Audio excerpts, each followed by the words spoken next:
नमस्कार दोस्तों, मैं अजय सैन और आप देख रहे हैं मोदी नगर चर्चा न्यूज। तो दोस्तों, आज हम आपको दिखाएंगे शत्रु संपत्ति घोषित हुए ग्राम सीकरी खुर्द व उसके आसपास की कॉलोनियों में निवास कर रहे निवासी भय के साए में कैसे जी रहे हैं और लगातार शासन प्रशासन के समक्ष आपत्तियां दर्ज कर गुहार लगा रहे हैं। वहीं शासन प्रशासन शत्रु संपत्ति के पीड़ितों को फिलहाल आश्वासन की लॉलीपॉप दे रहा है। इस मामले में पीड़ितों की माने तो शत्रु संपत्ति के मामले में गृह मंत्रालय द्वारा दिए गए दिशा निर्देशों के बाद दर्ज आपत्तियों पर जांच करने के आदेश को स्थानीय प्रशासन फिलहाल ठेंगा दिखा रहा है, जिसके चलते शत्रु संपत्ति मामले के पीड़ितों में भय तथा आक्रोश का मिला जुला असर देखने को मिल रहा है। मोदी नगर चर्चा न्यूज चैनल द्वारा इस संबंध में इस गंभीर प्रकरण से पीड़ित कई लोगों से बातचीत की गई है। आपके सामने प्रस्तुत है शत्रु संपत्ति मामले के पीड़ितों का दर्द। आपका नाम? मैं डॉक्टर बबली गुजर, पूर्व जिला पंचायत सदस्य। सीकरी खुर्द में जो शत्रु संपत्ति मामला चल रहा है, उसमें जो शत्रु संपत्ति घोषित की गई है, उसके बारे में आप क्या बताना चाहेंगे? देखिए, ऐसा है, जहाँ तक शत्रु संपत्ति का सवाल है, पूरे क्षेत्र में क्या, पूरे ज़िले में और यहाँ तक कि दिल्ली तक इसकी आवाज़ गई है। ये जो शत्रु संपत्ति 1800 बीघा ज़मीन को यहाँ के अधिकारियों द्वारा गलत तरीके से शत्रु संपत्ति घोषित किया गया है, उसके खिलाफ पूरी लड़ाई हम लोग लड़ रहे हैं। चाहे हमने तहसील में धरने दिए हों, चाहे हमने कई बार पदयात्राएं करी हों, क्योंकि इसका रीज़न ये है कि यहाँ लगभग 100 कुछ बीघा ज़मीन ऐसी थी जिसको शत्रु संपत्ति घोषित किया जा सकता था। और ये बात जब हमारे धरने के बाद जिलाधिकारी महोदय ने मीटिंग बुलाई गाजियाबाद में, तो उन्होंने खुद भी ये बात एक्सपेक्ट करी। पूरी जांच के बाद तमाम अधिकारियों को बुला के उसकी पूरी जांच हुई। 2 दिन तक डीएम के यहाँ मीटिंग चली, तो तमाम अधिकारियों ने ये माना कि 100 कुछ बीघा ज़मीन ऐसी हो सकती है कि जो शत्रु संपत्ति हो सकती है। बाकी ज़मीन को गलत तरीके से घोषित कर दिया गया। और ये तमाम प्रशासन के जो अधिकारी, जो भ्रष्ट अधिकारी थे, उन लोगों ने ये उस टाइम पे तत्कालीन एसडीएम थे पवन अग्रवाल, तहसीलदार थे, और इन लोगों ने इसको, जो बेसिकली है क्या असली मुद्दा, कि कुछ ज़मीन मोदियों के, जो मोदी बाग है, उसमें शत्रु संपत्ति बनती है, जो रियल में बनती है। मोदियों ने अधिकारियों के साथ मोटा गेम खेला और उन्होंने अपनी शत्रु संपत्ति हटाने के चक्कर में उन अधिकारियों से सौदा भी करा। वो चीज़ आगे भी परवान भी चढ़ी और यहाँ के तत्कालीन एसडीएम और तहसीलदार ने बिना जांच करे उस खेवट से छेड़छाड़ कर दी, जो खेवट 1800 बीघा की है, और पूरी खेवट को शत्रु संपत्ति घोषित कर दिया उन्हें बचाने के चक्कर में। और उसके बाद से जैसे ही ये अप्रैल में 20 अप्रैल को हमें पता लगा, हम 20 अप्रैल से लगातार संघर्ष कर रहे हैं। अधिकारियों का भी के साथ भी हमारी तमाम वार्ताएं हुई हैं। हमने जो जनप्रतिनिधि हैं, जो जनता के चुने हुए यहाँ के प्रतिनिधि हैं, उन तमाम लोगों से, चाहे सांसद महोदय हों, चाहे विधायक महोदय हों, तमाम लोगों से गुहार लगाई है। और मैं आपके चैनल के माध्यम से बताना चाहता हूं कि लगभग 1/4 शहर है, एक गांव है और लगभग 50,000 की आबादी इससे प्रभावित है, जिसमें कई हजार मकान हैं। बहुत सारे लोग, ज़्यादातर लोग उनमें से वो लोग हैं जो गरीब लोग हैं, जिन्होंने 50-50 गज के, 100-100 गज के मकान बनाए हैं। वो बड़ी पूरे जीवन की कमाई उन्होंने लगा के वो मकान बनाए। आज उन लोगों को इन्होंने घर से बेघर कर दिया है। ये अन्याय हुआ है सरासर, और इसकी लड़ाई हम लड़ रहे हैं। और जब तक न्याय नहीं मिलेगा, जब तक इस लड़ाई को हम लड़ते रहेंगे, अंजाम तक पहुंचाते रहेंगे। शत्रु संपत्ति मामले में आपको जनप्रतिनिधियों द्वारा व प्रशासन द्वारा क्या आश्वासन मिल रहा है? देखिए, सही मायने में तो ये बात है, अगर हम जनप्रतिनिधियों की बात करें तो ये मामला केंद्र सरकार का मामला है, ये मामला गृह मंत्रालय का मामला है। और हम तमाम लोग कई बार सांसद महोदय से गुहार लगा चुके हैं। और जहां तक अगर इसकी सही मायने में हम जाएं तो एक दैनिक जागरण में खबर भी छपी थी, वो लेटर भी लगा था। ये जो शत्रु संपत्ति घोषित हुई, वो लेटर हमारे पास भी है। एक नईमुद्दीन नाम के एक व्यक्ति ने वो लेटर, 3 पेज का लेटर सांसद महोदय को दिया था 2017 में। और उस लेटर पे सांसद महोदय ने संस्तुति करके डीएम को लिखा था। उसी के बाद ये शत्रु संपत्ति घोषित हुई थी। तो सांसद जी की इसमें संस्तुति हुई थी शत्रु संपत्ति घोषित होने में, और हम बार बार गुहार लगा रहे हैं, लेकिन कुछ नहीं, वो बस आश्वासन देते हैं। शत्रु संपत्ति मामले से प्रभावित लोगों के हक के लिए, न्याय के लिए आपकी क्या रणनीति होगी और क्या होगा अगला कदम आपका? देखिए, जहाँ तक रणनीति की बात है, पावर तो पावर वाले लोगों के हाथ में है, जनप्रतिनिधि चुने हुए उनके साथ में है।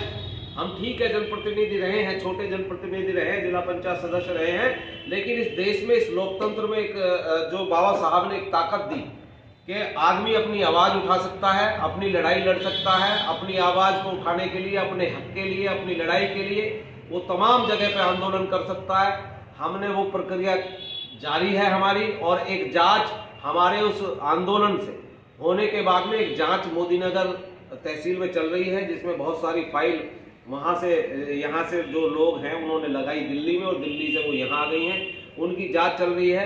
और जांच पे भी हमने कई बार आवाज़ उठाई, जांच भी बहुत धीमी तरीके से चल रही है। तो हमारा कहने का मतलब ये है कि हम देख रहे हैं, अगर 2, 4, 5, 7 दिन के अंदर कोई ऐसा निर्णय निकल के नहीं आया जिससे हम लोग संतुष्ट हों, तो हम एक बड़ा आंदोलन यहाँ मोदी नगर में चलाने जा रहे हैं। नवीन जैन। शत्रु संपत्ति से जो प्रभावित लोग हैं उनके बारे में आप क्या बताना चाहेंगे, क्या हैं आपके विचार? सबसे बड़ी बात तो ये है कि ये शत्रु संपत्ति का जो मामला हमारे संज्ञान में आया है, ये पिछले 6 महीने पहले से आया था। 12 अप्रैल को जो है सरकार ने हमारी सभी की संपत्तियों पर फ़र्क पर जो है ये दाखिल खारिज वगैरह जो थे वो हटाकर जो पब्लिक की संपत्तियों पर दाखिल खारिज होते हैं उनको सबको हटाने के पश्चात उन्होंने अपना शत्रु संपत्ति में नाम दर्ज कर दिया। इसका मतलब है कि ये संपत्ति अब हमारी नहीं है, बल्कि ये संपत्ति अब सरकार की हो चुकी है पेपर के हिसाब से। और इसमें जो प्रभावित हैं करीब 1800 बीघा ज़मीन, 25 कॉलोनियाँ और 20,000 परिवार हैं, जो कि बहुत बड़ी तादाद है। अगर ये इतना समझ लीजिए कि ये अरबों रुपए का खेल है और बहुत बड़ा खेल है, जिसके लिए हम लोग सोच भी नहीं सकते। एक आम आदमी को पूरी जिंदगी लग जाती है अपने एक छोटा सा 50 गज का मकान बनाने में। आज के समय में कमाइयाँ इतनी हैं नहीं जितनी कमाई होती है, हैंड टू माउथ है आदमी। हर व्यक्ति मजबूर है कि अपना जितना कमा रहा है वो उतना अपने परिवार पर, अपने बच्चों पर खर्चा करता है। बड़ी मुश्किल से उसका एक सपना होता है कि आप छोटा सा मकान बनाएं, और वही मकान अगर सरकार हमारा अपने पास ले ले शत्रु संपत्ति के नाम पर, तो कम से कम मैं तो इसको अन्याय मानूंगा पूरी तरह से। ये बहुत बड़ी विडंबना है कि हमारी खुद की सरकार होते हुए, भाजपा की सरकार होते हुए, जिसको हम एक अच्छी राष्ट्रवादी सरकार मानते हैं, और उनके होने के पश्चात कोई भी जनप्रतिनिधि हमारे सामने नहीं आ रहा है, कोई भी जनप्रतिनिधि हमारी बातें नहीं सुनने को तैयार है। 6 महीने से हम लोग लगातार संघर्ष कर रहे हैं कि सकारात्मक मतलब निर्णय नहीं दिखाई दे रहा अभी तक भी सरकार का। शत्रु संपत्ति मामले में जनप्रतिनिधियों द्वारा, अगर प्रशासन द्वारा आपको क्या आश्वासन मिल रहा है? कोई भी आश्वासन नहीं मिल रहा, सिर्फ समय लिया जा रहा है। एसडीएम महोदया से हमारी कई बार बातें हो चुकी हैं, धरना प्रदर्शन हो चुका है, लगातार हम लोग कई बार आंदोलन कर चुके हैं, लेकिन उन लोगों के पास सिर्फ एक समय को टालने के अलावा कुछ नहीं है। समय व्यतीत करते हैं, वो लोग कहते हैं 10 दिन का समय दीजिए, 15 दिन का समय दीजिए। अभी हमने जनप्रतिनिधि जो हमारे सांसद प्रतिनिधि महोदय हैं उनसे बातचीत की, उनको अपनी मतलब परेशानियां बताई, लेकिन उन्होंने भी हमें 2 महीने का समय दिया है। जबकि पिछले 5 महीने पहले भी सांसद महोदय के पास हम लोग गए थे, उन्होंने जब भी बोला था कि हम लोग जल्दी से जल्दी इसका निराकरण करेंगे, लेकिन आज भी कुछ नहीं है। हम लोग बहुत निराश हैं। ऐसा लगता है कि आज हमारे बाप दादाओं ने जो संपत्ति अर्जित की, थोड़ा बहुत मकान दुकान जो हमारे पास है, छोटा मोटा 50-100 गज का प्लॉट, वो सब कुछ आज हम सड़क से बेघर होने की कगार पर हैं। शत्रु संपत्ति मामले में आपको आगे की क्या रणनीति रखनी है? शत्रु संपत्ति के लिए अब देखिए, अगर ऐसा नहीं होता है, सरकार हमारे नहीं सुनती है, और मुझे जो लग रहा है, तो हमारे पास आंदोलन के सिवा कुछ नहीं है। और हम लोकतंत्र में क्या कर सकते हैं?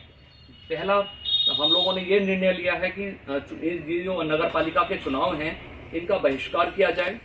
दूसरी चीज़, चुनाव बहिष्कार के साथ साथ आगे आंदोलन करना है, हम लोगों को धरने पर बैठना पड़ेगा। हो सकता है कि हमारी सुनवाई हो जाए, इसके अलावा और कुछ कहने के लिए नहीं है। हम लोग वास्तव में बहुत निराश हैं और सड़क से, घर से बेघर होने की पोजीशन पर आ चुके हैं। धन्यवाद। आपका नाम? मेरा नाम नीरज प्रजापति। शत्रु संपत्ति मामले से जो प्रभावित लोग हैं उनके बारे में आप क्या बताना चाहेंगे? देखो जी, ये जो मोदी नगर का क्षेत्र है, इसमें लगभग 1800 बीघे प्लस में जो है संपत्ति शत्रु संपत्ति घोषित कर दी गई है। जबकि यहाँ पहले भी चकबंदी वगैरह हो चुकी है, सरकारी रजिस्ट्री हैं और सरकारी जो है टैक्स लोग पेड कर रहे हैं, उसके बावजूद भी गैर कानूनी तरीके से यहाँ पर अवैध रूप से शत्रु संपत्ति घोषित कर दी गई है।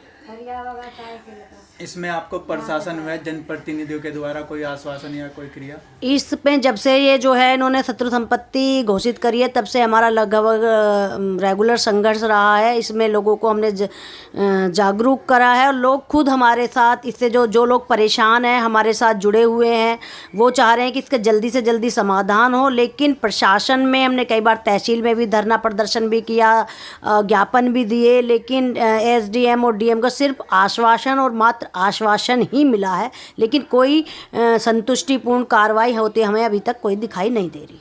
जैसे कि शत्रु संपत्ति का मामले का आपका विवाद बढ़ता जा रहा है, इसके बारे में आपकी आगे की क्या रणनीति रहेगी?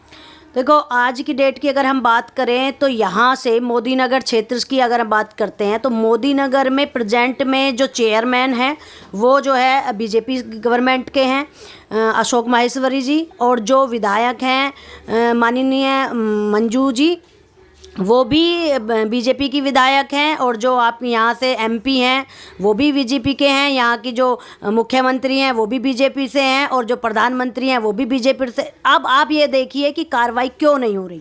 सीधी सीधी बात है कि इस पे जो है सत्ता पक्ष का हाथ है, और उन्हीं के मिली जुली की वजह से ये जो है गरीब लोगों की शत्रु संपत्ति, जो गरीब लोगों के घर हैं, छोटे छोटे बेचारों के मकान हैं, वो अवैध तरीके से शत्रु संपत्ति घोषित करने में इन BJP का पूरा सहयोग है। ये कि इन्हीं के लोग इसी में लगे हुए हैं, इन्हीं के हाथ होने की वजह से इस पर ठोस कार्रवाई अभी तक नहीं हुई है। तो हमारा आगे का ये रहेगा कि आने वाले चुनावों में इनका पूरी तरीके से बहिष्कार जाए। लोग, हमें कहने की ज़रूरत ही नहीं है, लोग खुद ही इस तरीके से आक्रोशित हैं कि अगर किसी की हिम्मत नहीं है कि कोई वार्ड में किसी के BJP के कार्यकर्ता वोट मांगने के लिए चला जाए या BJP के लीडर वोट मांगने के लिए आ जाएं। इतना खौफ जो है BJP के लीडर्स में आ चुका है कि जनता का सामना करने की कैपेसिटी उनमें नहीं बची है। चुनाव के बहिष्कार से इस मामले पे कोई प्रभाव दिखेगा?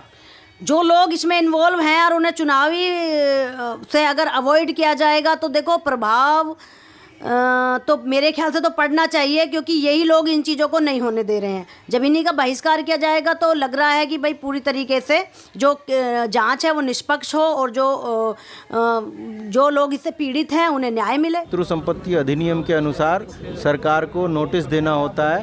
पहला नोटिस यदि प्रभावित व्यक्ति ग्रहण नहीं करता है तो सरकार दूसरा नोटिस देती है, दूसरा ग्रहण नहीं करता है तीसरा नोटिस देती है, और जब तीसरा नोटिस भी ग्रहण नहीं करता है तो चौथे नोटिस पे उसके घर पे एक पोस्टर चस्पा करती है कि ये शत्रु संपत्ति है। सरकार ने हमें कोई सूचना नहीं दी और फर्जी रूप से वो ज़मीनें, जिन ज़मीनों को हम लोगों ने ख़रीदा है, जो ज़मीनें सन 52 से 65 तक के बीच 10 गुना लगान जमा करके काश्तकारों ने ख़रीदी हैं, उनके नाम हुई हैं। उन ज़मीनों के बाद में चकबंदी में खसरे भी बदले हैं, वे ज़मीनें सरकार ने शत्रु संपत्ति घोषित की हैं। इस मामले में प्रशासन व जनप्रतिनिधियों द्वारा कोई आश्वासन मिल रहा है? ना तो प्रशासन, वास्तविकता ये है कि कुछ करना चाहता है, और प्रशासन क्यों करे? प्रशासन तो शत्रु संपत्ति सरकार की संपत्ति है, तो शत्रु संपत्ति के अनुसार ये संपत्ति सरकार की हो गई,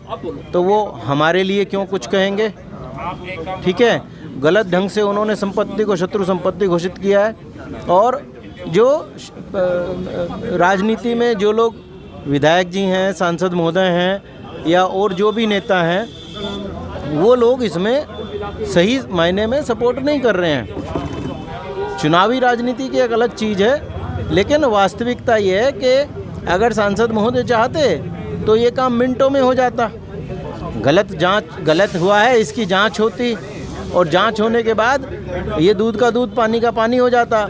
ये किसानों की संपत्ति है, इसमें 11 वार्ड, मोदी नगर में 33 वार्ड हैं, 11 वार्ड इसमें प्रभावित हैं और 26 कॉलोनियाँ इसमें प्रभावित हैं। इसमें लगभग 60,000 लोग प्रभावित हैं। किसी ने 50 गज का मकान खरीदा है, किसी ने 100 गज का मकान खरीदा है, किसी ने अपनी जीवन भर की कमाई इकट्ठी करके इसमें लगाई है, और अब सरकार उनसे ये कह रही है कि एक एक डॉक्यूमेंट्स तुम्हारा है, इसकी हमें रिकॉर्ड दीजिए।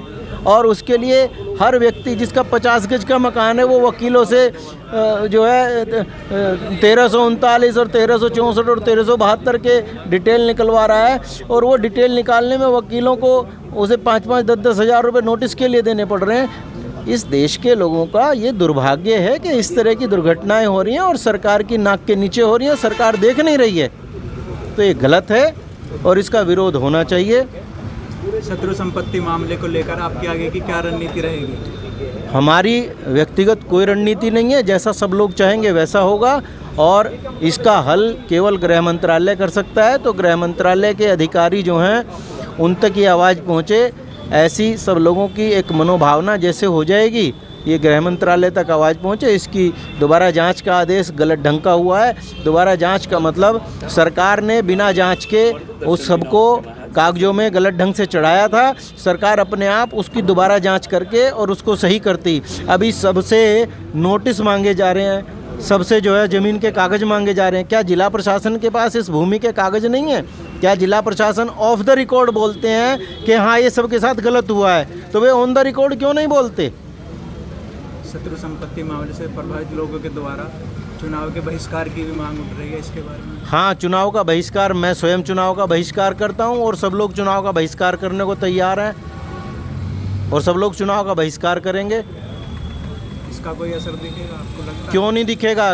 33 में से 11 वार्ड में से अगर लोग जो है वोट नहीं देंगे तो किसकी चेयरमैनी होगी और किसका विकास होगा?